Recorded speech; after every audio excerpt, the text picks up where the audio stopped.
Bharatiya Janata party के राष्ट्रीय अध्यक्ष जी,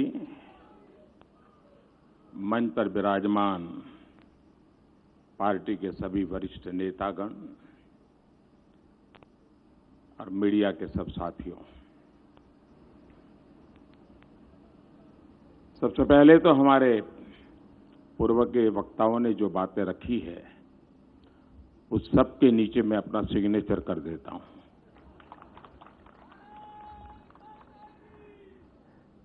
और इसलिए रिपीट करने की जरूरत न पड़े। मैं आज इतने बड़े मीडिया का समूह है तो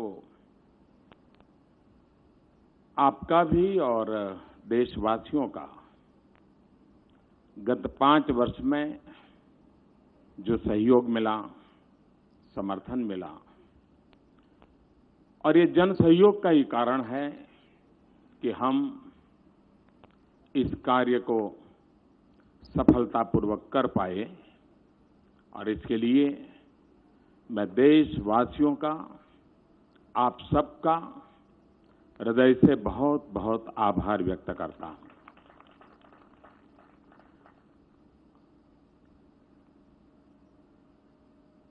सामान्य रीते ये स्वाभाविक है कि चुनाव के पहले हर राजनीतिक दल अपनी बात लेकर के आती है, लेकिन राजनाथ जी के नेतृत्व में हमारे अध्यक्ष जी ने जो कमेटी बनाई थी उसने पिछले 2-3 महीने लगातार मेहनत की और एक प्रकार से जन के मन की बात,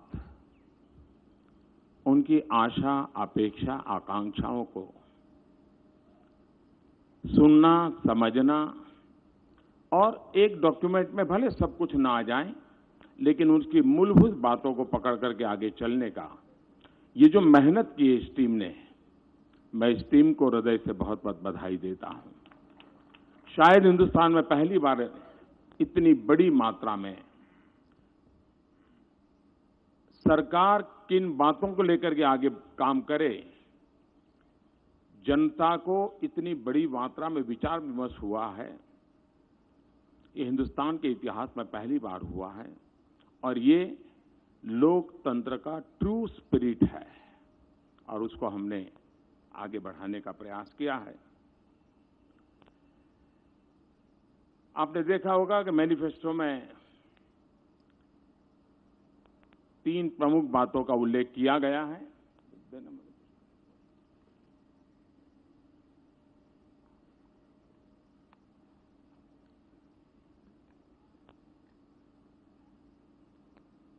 और उसी के आसपास हमारा पूरा ये डॉक्यूमेंट तैयार हुआ है। राष्ट्रवाद ये हमारी प्रेरणा है, अंत्योदय ये हमारा दर्शन है और सुशासन ये हमारा मंत्र है।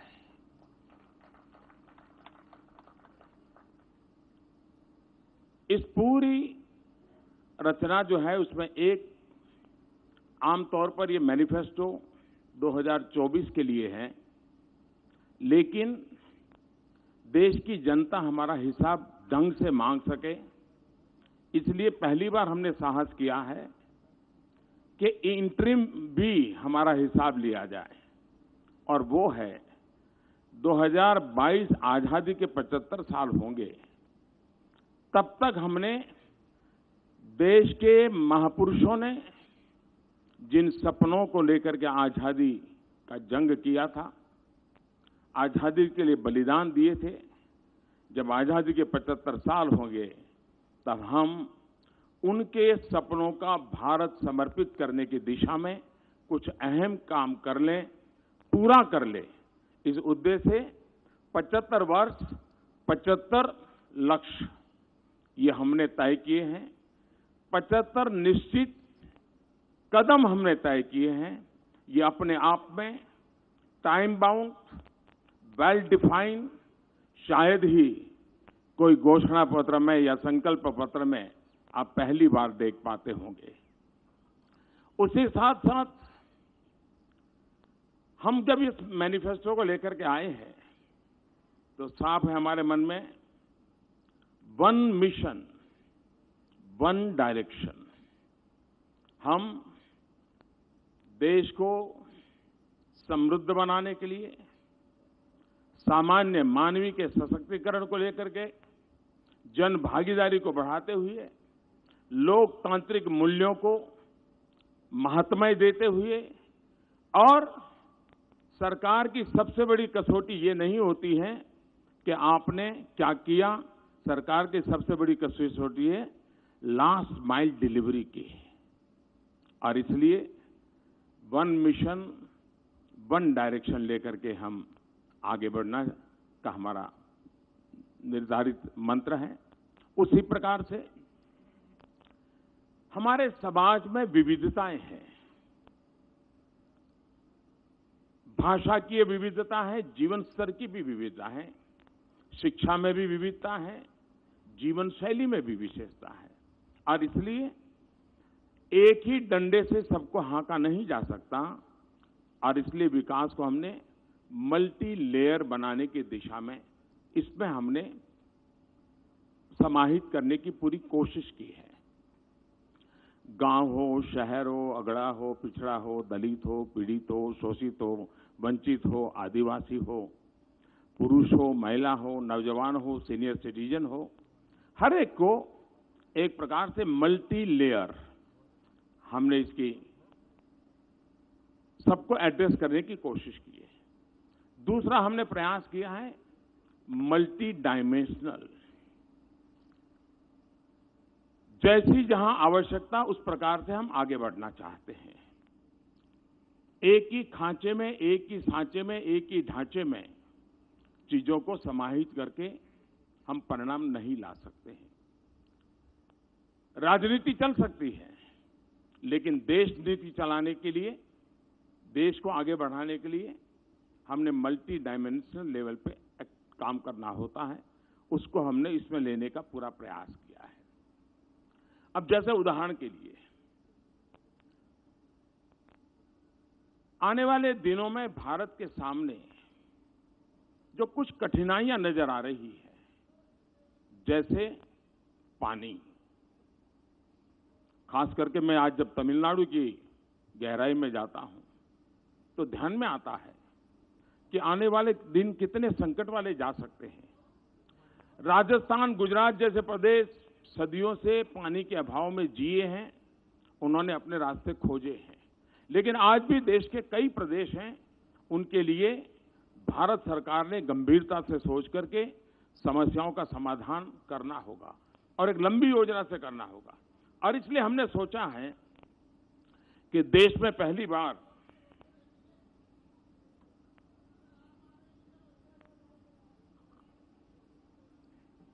जल की बात करता हूं तो जल भी पी लेता हूं। हम एक अलग जल शक्ति मंत्रालय बनाएंगे।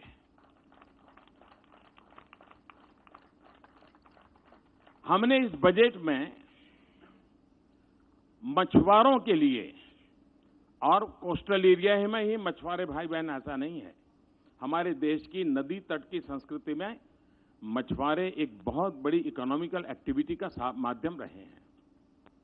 और इसलिए हमने इस बजट में मछुआरों के लिए एक अलग मंत्रालय की बात बजट में कही थी।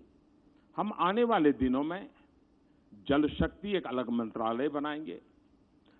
नदियों का ऑप्टिमम यूटिलाइजेशन पानी का कैसे हो। कोई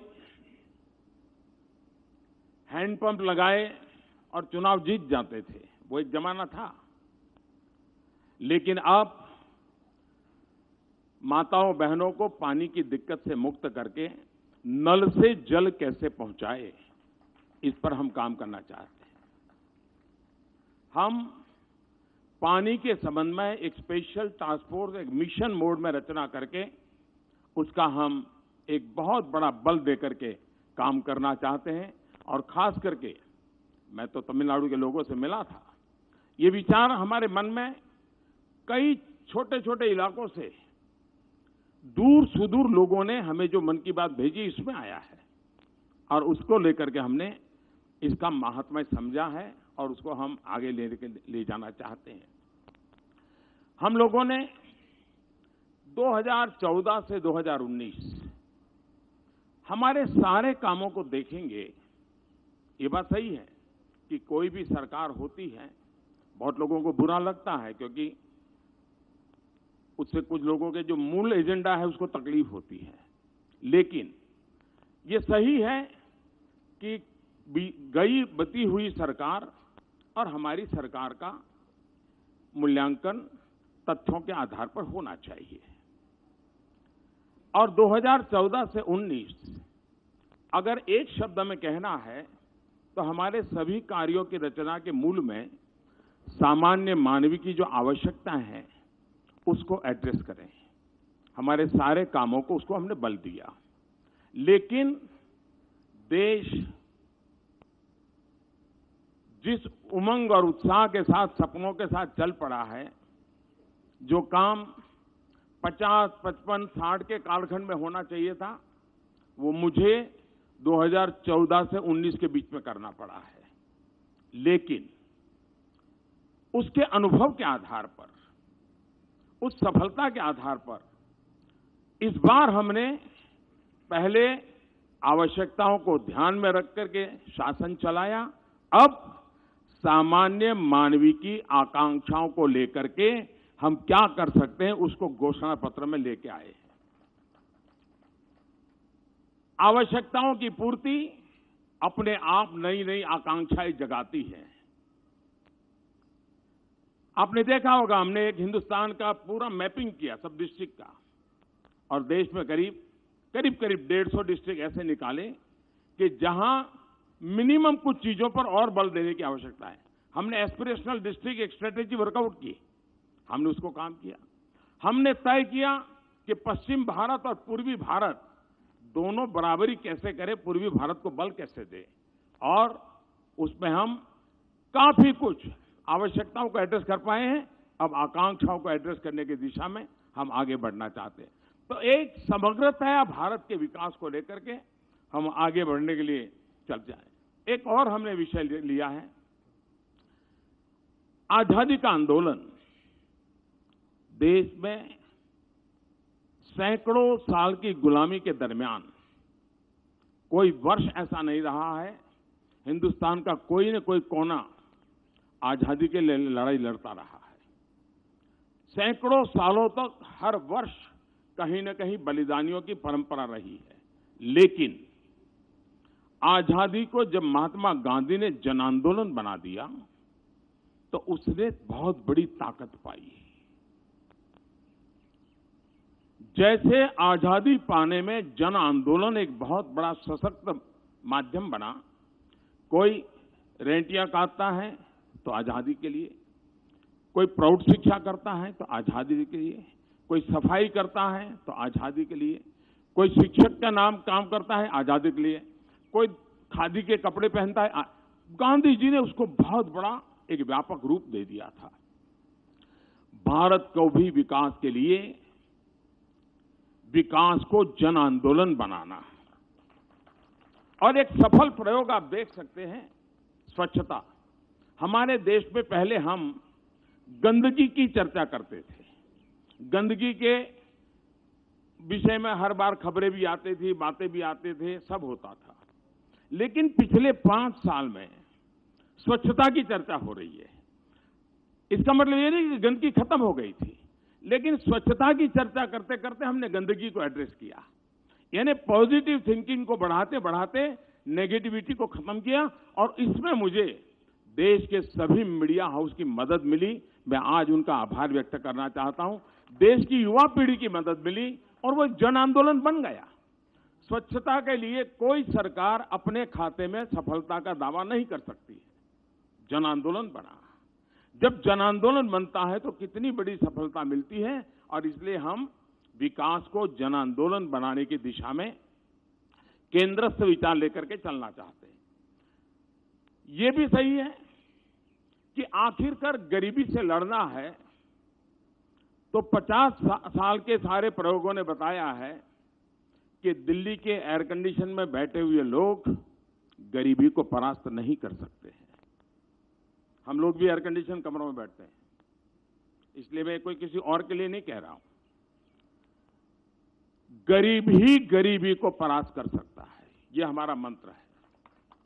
और इसलिए एम्पावरमेंट ऑफ पुअर, अब जब हम गरीब को घर देते हैं तो उसकी आवश्यकता पूरी होती है, नए एस्पिरेशंस जगते हैं और वो उसके लिए सोचता है अब घर मिला है तो कर्टेन के लिए थोड़े पैसे बचाओ, वो सोचता है मेहमान आएंगे तो 2 चेयर के लिए पैसे बचाओ। उसका दिमाग बदलना शुरू हो जाता है। चीजें मैं छोटी बता रहा हूं, लेकिन मैं धरती का इंसान हूं, इसलिए बदलाव को बड़ी बारीकी से देख पाता हूं। और इसलिए empowerment of citizen and particularly empowerment of poor, इसके लिए हमने बल दिया है।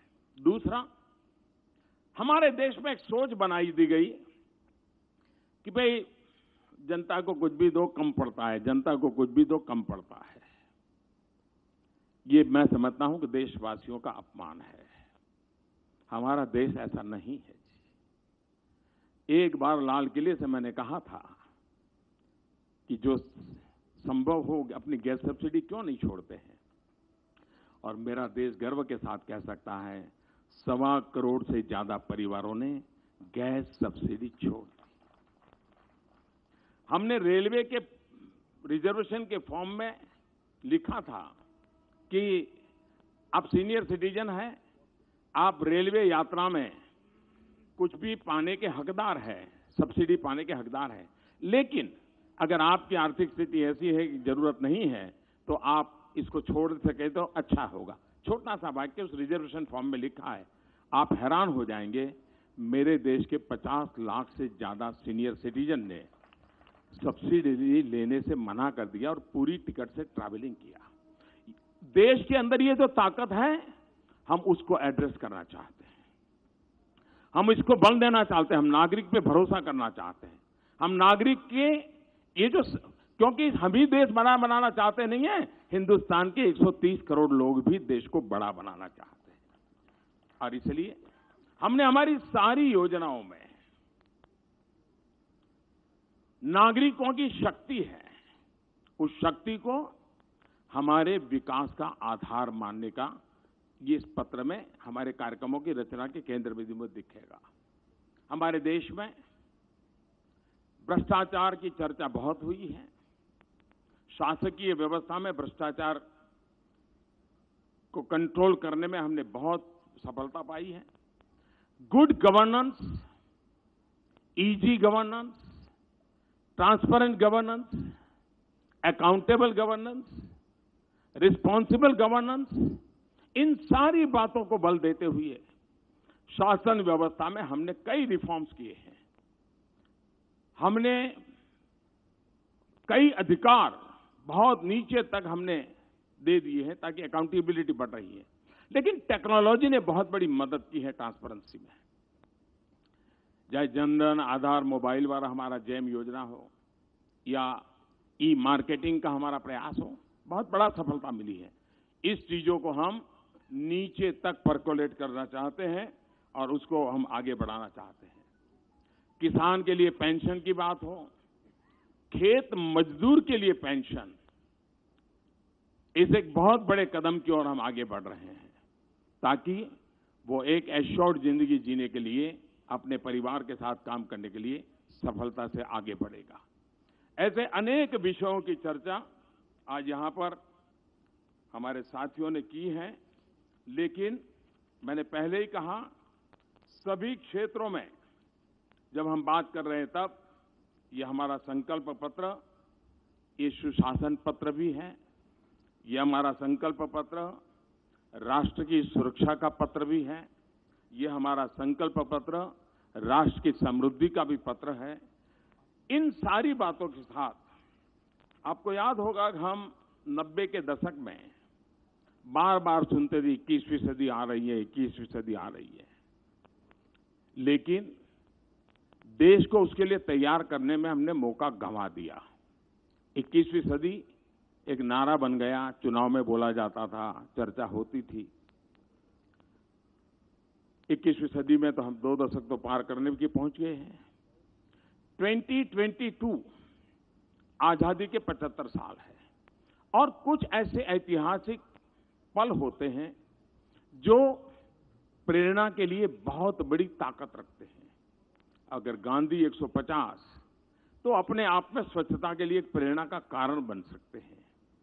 आजादी के 75 साल प्रेरणा का कारण बन सकते हैं। अब हम सुनते हैं कि 21वीं सदी एशिया की सदी है। अगर 21वीं सदी एशिया की सदी है तो भारत उसको लीड करे या न करे, करना चाहिए कि नहीं कर चाहिए, कर सकते हैं या नहीं कर सकते हैं, हमारा संकल्प पत्र है। हम संकल्प के साथ चलते हैं कि जब हिंदुस्तान की आजादी के 100 साल होंगे, 2047 आजादी के 100 साल हो, तब देश डेवलपिंग कंट्री से डेवलप कंट्री की ऊंचाई को कैसे पार करे। और ऐसी बहुत सी बातें हैं, बहुत सी बातें कह सकते हैं हम, लेकिन मैं 2047 की ओर नहीं ले जा रहा हूं आपको, लेकिन 2047 का जो मजबूत फाउंडेशन है 2019 से 24 में रखना होगा। 2019 के 24 के मजबूत फाउंडेशन के आधार पर ही 2047 आजादी के 100 साल देश और वो हिंदुस्तान के हर नागरिक का सपना बने, एक मास मूवमेंट बने। हमें देश को वहां ले जाना है और एक बार ये हम मिजाज पैदा कर देते हैं। हमने घोषणा पत्र में, संकल्प पत्र में इस बात का इशारा किया है, विस्तार नहीं किया है, लेकिन हमने जो विस्तार किया है वो इन 5 सालों के लिए किया है। और उसमें हमने 2022 आजादी के 75 साल को देश के सामने हमने अपने आप को कटघरे में खड़े कर करके अकाउंटेबिलिटी के लिए प्रस्तुत किया है। ये अपने आप में एक बहुत बड़ा हमारा निर्णय है और हमने किया है। देश भ्रष्टाचार को सहने को तैयार नहीं है। कानून नियमों की व्यवस्थाएं हो, हमारा अप्रोच हो और हम ईमानदारी को बल देते हुए, ईमानदारी की प्रतिष्ठा को बढ़ाते हुए भ्रष्टाचार से मुक्ति की दिशा में जाना चाहते हैं। हमने देखा होगा कि 19वीं शताब्दी में हमारे देश में जो सामाजिक बुराइयां आई थी, बहुत बड़ी मात्रा में बुराइयों ने समाज को जकड़ लिया था। उस समय के नेतृत्व ने, एक तरफ आजादी का जंग चल रहा था, लेकिन 19वीं शताब्दी में ज्यादातर सामाजिक सुधार के अभियान हुए। बड़ी हिम्मत के साथ हमारे देश के अनेक महापुरुष निकले और उन्होंने किया। आज समय की मांग है कि हमारी खास करके राजनीतिक व्यवस्था में, शासकीय व्यवस्था में जो बुराइयां घर कर गई है, 19वीं शताब्दी में सामाजिक बुराइयों के खिलाफ जिस प्रकार से एक जन चेतना का आंदोलन चला, आने वाले दिनों में इन एक निश्चित फ्रेमवर्क की व्यवस्थाओं के भीतर इस प्रकार की जो बुराइयां घुस गई हैं, उसके खिलाफ कदम भी लेने हैं, नीतियां भी बनानी है, निर्णय भी करने हैं, लेकिन जन सामान्य का दबाव भी बढ़ाना है, एक जन आंदोलन भी करना है, सुधार के संकल्प की ओर जाना है और उस दिशा में भी एक सकारात्मक विचारों को लेकर के हम देश को आगे ले जाने की दिशा प्रयास करते हैं। गांव, गरीब, किसान हमारे इस केंद्र में है। देश के नौजवान वो आने वाले 5 साल में 2047 का भविष्य तय करने वाले हैं और इसलिए देश के नौजवानों को उस प्रकार से परवरिश हो, देश के नौजवानों के लिए उस प्रकार के अवसर, जिसमें हम कहें 100 लाख करोड़ रुपए का इन्वेस्टमेंट, एग्रीकल्चर में 25 लाख करोड़ का इन्वेस्टमेंट, ये अपने आप में बहुत ऊंचे लक्ष्य लेकर के हम चल रहे हैं, जो पूरी व्यवस्था को, आर्थिक आधार को एक नई ताकत देंगे और एक ऐसा परिवेश जो हिंदुस्तान इस 5 साल में ऐसी स्थिति में ला देना है ताकि वो 2047 की आकांक्षाओं को अपना सपना बना ले और सपना बना करके हम उस दिशा में सरकारें आगे बढ़े, उस बात को लेकर के एक फाउंडेशन का काम भी हम इसके साथ साथ करेंगे। आकांक्षाओं को पूर्ण करने का सपना लेकर के हम आगे बढ़ रहे हैं। मैं फिर एक बार इस संकल्प पत्र की रचना में जिस टीम ने काम किया है उनका अभिनंदन करता हूं। मैं बारीकी में छोटे छोटे प्रोग्राम की रचना में नहीं गया हूं। एक मूलतः राष्ट्र को आगे 5 साल में किस दिशा में जाना चाहिए, बैक ऑफ द माइंड मेरे मन में क्या विचार रहते हैं, उसको मैंने अभिव्यक्त करने का प्रयास किया है। मैं फिर एक बार आप सबने जो कुछ भी सहयोग दिया है उसके लिए आपका धन्यवाद करते हुए मेरी वाणी को विराम देता हूं। धन्यवाद।